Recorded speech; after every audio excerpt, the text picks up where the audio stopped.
Hey, good morning, friends. Mark Holmes here with my buddy Cowboy Joe Boo, as well as Joe Bear in the house. And as always, I want to thank you all for watching, commenting, subscribing, and being part of the Joe Boo Sports Report. Without you guys, this does not work without you guys. So let's get open for business here. And let's wake up those football guys. Wake up here, guys. Here on this Wednesday, Hump Day. That's right, it's Hump Day, but not just any Hump Day. It's Hump Day with NFL football. As crazy as it sounds, we have football on Wednesday, and come Tuesday, the Cowboys play on Tuesday. Oh my God, it's crazy. So here's what we had. Originally, this game was supposed to be played last week in Thanksgiving, in which case then we would be playing tomorrow night against the Ravens. However, we kind of got an extra break. We got a long time to prepare for the Baltimore Ravens. Now, hopefully, the NFL has gotten a grasp on the COVID situation with the Ravens. It literally went throughout the organization. Now, there were two more positive tests with two of the personnel with the Ravens, but they say that was not part of the team and traveling squad and so forth. But this whole situation has kind of cascaded throughout the schedule. Like I said, we were supposed to be playing tomorrow night against the Steelers. Against the Ravens. But that game originally got pushed to Sunday, and then it got pushed to Tuesday. So Tuesday night, the Cowboys will be playing against the Ravens without any more hiccups from COVID. And, of course, this game, which was supposed to be played on Thanksgiving, got pushed originally to Sunday, and then it got pushed to Monday, then it got pushed to today. And hopefully they can get this thing together.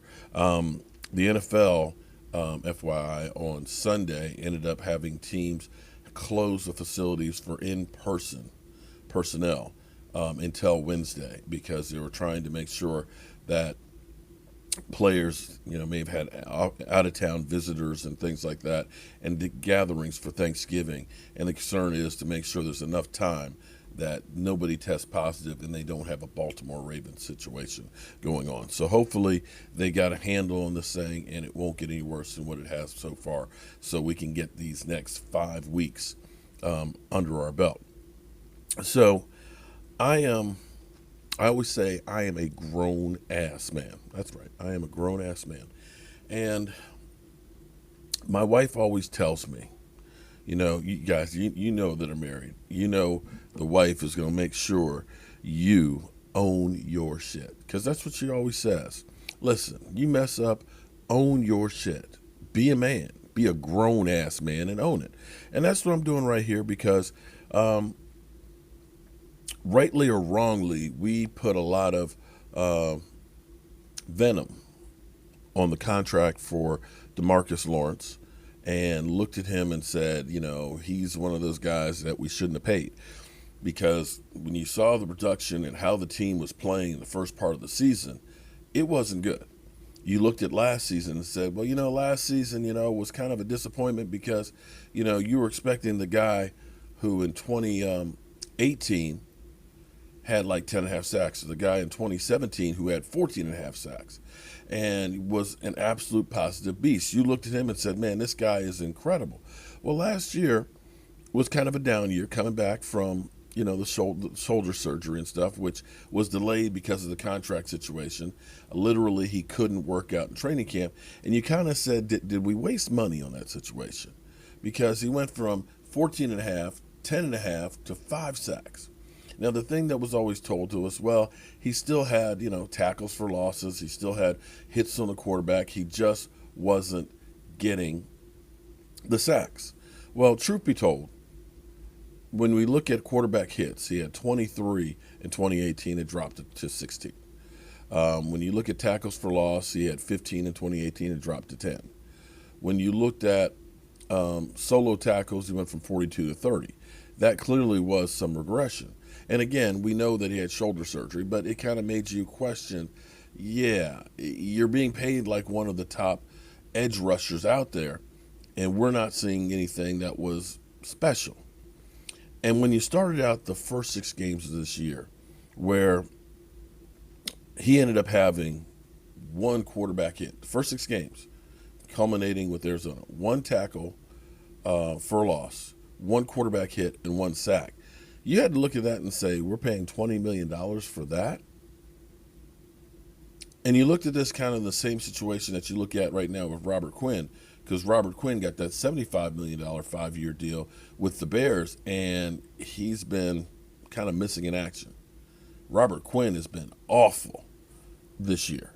But maybe part of the reason why Robert Quinn was good last year was because he had DeMarcus Lawrence, who was getting more double teams. Although he's got Khalil Mack on the other side, so yeah, maybe that's not the case. Maybe it's just I don't know. I don't know. Maybe age is catching up with them.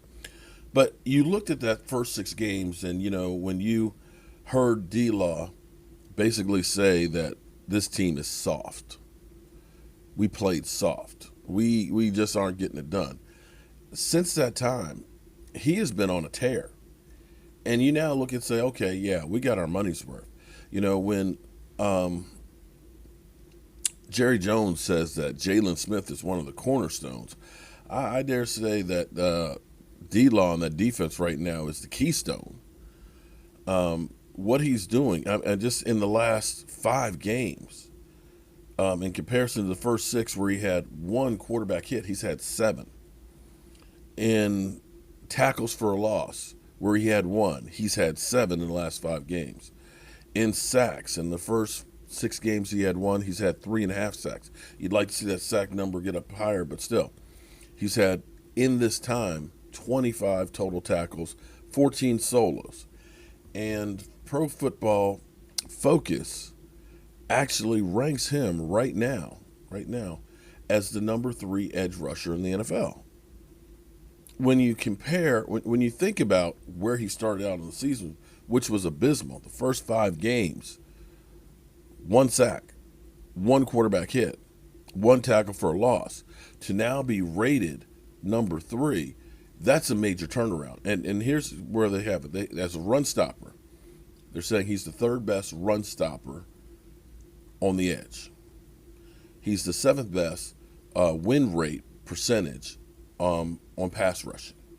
Combined, that comes out together. Because typically what you'll have is, a great pass rusher, a guy that's real quick getting upfield and he blows past the running play, or you get a guy who's really good at stopping the run.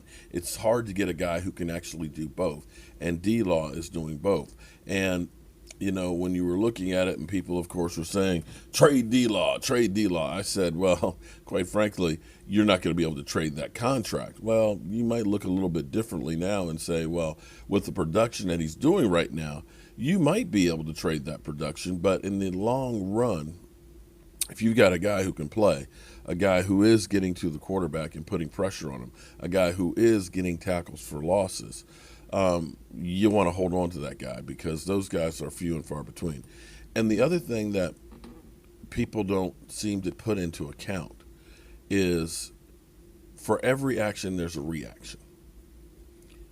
If you have, and this is part of the reason why I've always said that I wish the Cowboys would focus in on the interior defensive lineman, because it's a cause and effect, or an action, there's a reaction. Because when you have one guy who is really good, who demands attention, where you have to not only put the tackle on him, you've got to have either the tight end have to chip him on his way out, or you've got to have a running back there. That's less people that can go out in routes. It's less people that have to be covered. And if that guy is getting that attention, that makes it more difficult if you have somebody else who has good ability as well to cover them. You cannot cover everybody. It's 11 on 11. And if my guy takes 2 people, then that means he's got 1, and somebody out there is going to be free. Be that another defensive lineman, be that a linebacker, be that a cornerback. That gives you a free man that can do things. And this is where collectively, the defensive line, each one of those guys helps each other. So when you have D-Law that's doing really well, when you have an Aldon Smith out there who's demanding attention as well, one of those guys is going to be deemed as the one we don't want to beat us. And we're going to put more attention on him. Well, that means this guy can do stuff. And the biggest key that has actually happened with the Dallas Cowboys defense, I know it didn't show in the fourth quarter against Washington. I literally feel like the team gave up. After that fake punt, the air went out of the place. Literally, that was just like, we're done. Pack it in. It's over. But what you're seeing better on this defense is the pressure in the middle. Because you're able to get that pressure in the middle, because the quarterback can't step up, okay? Typically what would happen a lot of times, and I pointed out one time where Tyrone Crawford is rushing way outside, getting outside of the edge rusher, and you've got a lane in front of you. Quarterbacks love that lane because I can step up, there's nobody there, I can see the field with no obstructions. And if I need to, I can take off. And more times than not, we've seen quarterbacks take off. I mean, and go for big runs against us. We saw Mitch Trubisky, go down the field. But when you have that edge rusher who's out there demanding double teams, and you get those guys in the middle that are holding ground and slowly pushing upfield, that quarterback starts feeling like the walls are closing in on me. I got to do something quickly with this football. And that leads to turnovers. And collectively, this is what we have to have for this defense to be better. And one final thought here, too. When your defensive line, collectively across the board, when you've got the edge rushers that are taking attention out there and worrying about doing that strip fumble as they go past the guy or getting that sack, as you get these defensive linemen that are pushing up here, that makes the job easier for the linebackers because they're not getting hit by the guards. The guards can't get to the second level, and that's where the linebackers are there to make the play. And if they're not having to shed a block, and then try and make a tackle, if they can just recognize where I'm not being molested, I see that running back coming through because that defensive line is doing their jobs. I can come with force, and I can get a tackle where the guy is going backwards as opposed to shedding a block and just kind of holding on for dear life. And this is collectively how this defense will get better. So, again, my apologies to D-Law. Right now, D-Law is playing up to what his contract is, and I'm a big enough man to admit when I'm wrong. All right, I hope you guys have a great day. We'll keep you up to speed with all the news that is on the Dallas Cowboys. We'll see if Jerry Jones has anything crazy to say today after the whole Ben DiNucci debacle. Yeah, and we'll see if Carson Wentz has another turnover.